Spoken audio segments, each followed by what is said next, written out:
व्यावसायिकता की अंधी-दौड़ में लोग रहवासी इलाकों में भवनों को हॉस्टल में तब्दील करते जा रहे हैं। खातीवाला टेंक में बैंक ऑफ बड़ौदा कॉलोनी में रहवासी भवन को व्यावसायिक बनाए जाने पर खासकर हॉस्टल बनाने के कारण विवाद खड़ा हो गया है। रहवासी संघ ने एक शिकायत प्रशासन, पुलिस और नगर निगम में दर्ज करवाई है। शिकायत में कहा गया कि खातीवाला टैंक के भवन क्रमांक 504A जसवानी मेंशन में नियमों के विपरीत हॉस्टल का संचालन शुरू कर दिया गया है। हॉस्टल के शुरू होने से कॉलोनी में असामाजिकता बढ़ती जा रही है। ये बैंक ऑफ बड़ौदा कॉलोनी के यहाँ पर एक्चुअल में यहाँ पे क्या पेइंग गेस्ट बना के लड़कियाँ रखते हैं और लड़कियाँ क्या करती है, रात को अंधेरा होते हैं यहाँ पे लड़कों के साथ खड़ी रहती हैं। वो भी तो माहौल ख़राब हो रहा है इस एरिया का। जब पेइंग गेस्ट लड़कियाँ नहीं रखेंगे तो यहाँ पे साधारण जीवन जी सकता है हर आदमी। कॉलोनी वाले हैं, कॉलोनी वालों को लड़के लड़कियों को नहीं रखना चाहिए, चाहे लड़की हो चाहे लड़का हो, दोनों से ही प्रॉब्लम क्रिएट होती है। कॉलोनी वाले एक तरफ ना देखते हुए सब तरफ देखें। और हर आदमी से मेरी तो यही गुजारिश है कि स्टूडेंट रखें तो पहले उनके परिवार वालों से संबंधित रखें। यहाँ पर रात को सुबह शाम जब कभी लड़का कोई लड़की के साथ आता है, लड़की छोड़ के चौराहे से चला जाता है, लड़की मुंह पे कपड़ा बांधे रहती है, मालूम नहीं पड़ पाता है कि लड़का है लड़की, इसका क्या रिलेशन है। इससे असामाजिकता बढ़ रही है। बैंक ऑफ बड़ौदा कॉलोनी रहवासी संघ के पदेन अध्यक्ष बामन लपालीकर ने बताया कि रहवासी क्षेत्र में अनाधिकृत रूप से चल रहे हॉस्टल के कारण इलाके में गुंडागर्दी बढ़ती जा रही है।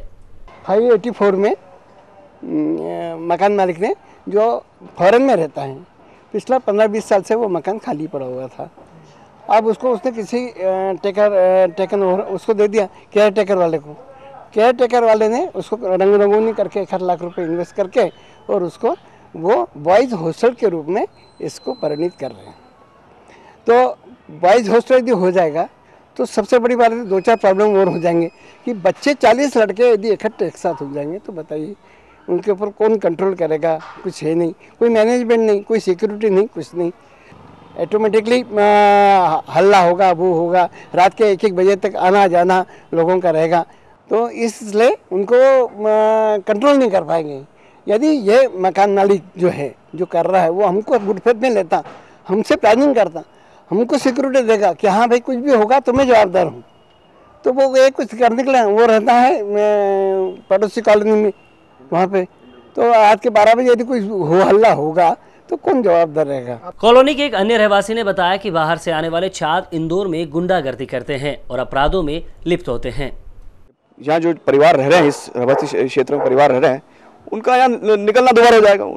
घर में फैमिली मेंबर्स हैं, लाइक माता बहनें हैं, निकलेंगी तो उनको उनके लिए एक परेशानी का सबब है वो सारी चीज़ें। क्या छात्र भी ऐसे अवैध गतिविधि वाले भी आ सकते हैं यहाँ पर? सर उसमें ये ना शंका जाहिर नहीं की जा सकती, क्योंकि वो आप देख ही रहे हैं, अभी एक इनकाउंटर हुआ है यहाँ पे पास में ही, मनोज नाम के लड़के का। वो भी कई छात्रावास हॉस्टल में रहता था। बाहर से आते हैं लड़के और इस तरह की एक्टिविटीज होती है, तो आप भी जानते हैं कि अब बाहर से आने वाले लड़कों पर कंट्रोल कौन करेगा। यहाँ पर ये स्थिति रहती है सर। ये मकान किसका है?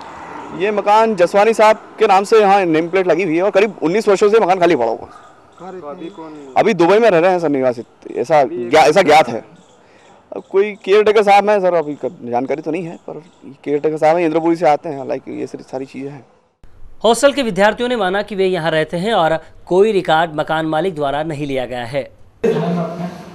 जानकारी दी ना? दी, किसको दी? मैंने भैया को दिया था। ये हॉस्टल मालिक का नाम है? हॉस्टल मालिक का नाम सोनू। कितना दिन हुआ आपका रहता है? हमको यहाँ पर 2 तारीख से आए। कितने लोग हैं आपके साथ? अभी 2 लोग हम हैं और 2 लोग नीचे रहते हैं। 2 लोग नीचे रहते हैं। 2 लोग कहाँ है? एक और कहाँ? एक अंदर है। कितने साल कब से रह रहे हैं? कम से कम 15-20 दिन हुए हैं। क्या किराया देते हो यहाँ का? अभी तो 1400 रुपये पर मंथ। कितने लोग रहते हैं? 2 लोग हैं। अतिरिक्त पुलिस अधीक्षक मनोज सिंह ने कहा कि सीरियल बैंक डकैत मनोज के एनकाउंटर के बाद कलेक्टर ने धारा 144 लागू कर दी है। पुलिस अब सभी हॉस्टलों की सूची तैयार कर रही है।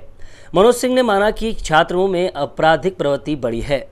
देखिए, जो जितने भी हॉस्टल्स हैं, हम लोगों ने पूरा एक अभियान चला करके सारे हॉस्टल्स का सर्वे कर रहे हैं, कौन व्यक्ति कहाँ पे आ रहा है, कब से रह रहा है। अगर उसका प्रॉपर इन्फॉर्मेशन हॉस्टल मालिक के द्वारा नहीं दिया गया है, उसका प्रॉपर से रिकॉर्ड का सुधारण नहीं किया गया है, उसकी हम जांच करवा रहे हैं। और जांच में ऐसा पाया गया कि कोई आदमी इस तरह से रह रहा है जिसका इन्फॉर्मेशन नहीं है, तो कलेक्टर साहब ने ऑलरेडी 144 लगाया हुआ है, सार्वजनिक इन्फॉर्मेशन देना पड़ेगा। गलत पाया तो निश्चित तौर पर हम लोग कार्रवाई करेंगे। देखिए, छात्रों में अपराध की तरफ बढ़ना ये तो एक प्रवृत्ति बनती जा रही है, क्योंकि आज के ज़माने में जो व्यवस्था संबंधी आवश्यकताएं लोगों की पूर्ति हो जा रही है और पैसे कम हैं, तो छात्र का जो झुकाव है अपराध की तरफ निश्चित तौर पे हो रहा है। उसी को चेक करने के लिए इनको सबकी सूची बना करके कौन कहाँ से आ रहा है, कब से रह रहा है, इनकी क्या गतिविधियाँ हैं, इसको चेक कराने का हम प्रयास करेंगे। इधर इंदौर हॉस्टल ऑनर्स एसोसिएशन के अध्यक्ष निवारण नाथ चौधरी ने कहा कि इंदौर में पंजीकृत हॉस्टलों की संख्या करीब 800 है, मगर अनाधिकृत रूप से चलने वाले हॉस्टलों को देखें तो यह आंकड़ा 3000 के पार हो जाता है। इंदौर में जितना हॉस्टल चल रहा है, मतलब 50% गलत तरीके से चल रहा है, और जो लोग सही तरीके से चल रहा है उनका ऊपर ही हमेशा सरकारी बोझ और सरकारी सब धमकी दाटी सब उनका ऊपर ही चलता है।